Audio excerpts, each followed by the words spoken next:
We'll guide you through how to allow or block pop-ups in Safari. If you find this useful, then consider subscribing and liking the video.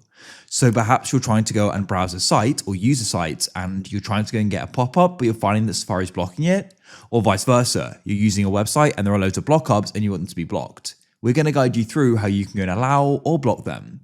Make sure it's full guide and don't skip anything, as we're going to guide you through what you need to do. To get started, go and open up Safari like so. So here we are. Now what you need to do is go and head to the top left. There you're going to go and find Safari. Go and click that in the bar on your Mac. Now you want to go down and find the option for settings, the third option here. Click on it and it will go and open up. Now there's quite a few different things here, but don't worry. So what you need to do is come along this top bar and find the option for websites. It's in the middle roughly. You want to go and click on it like so.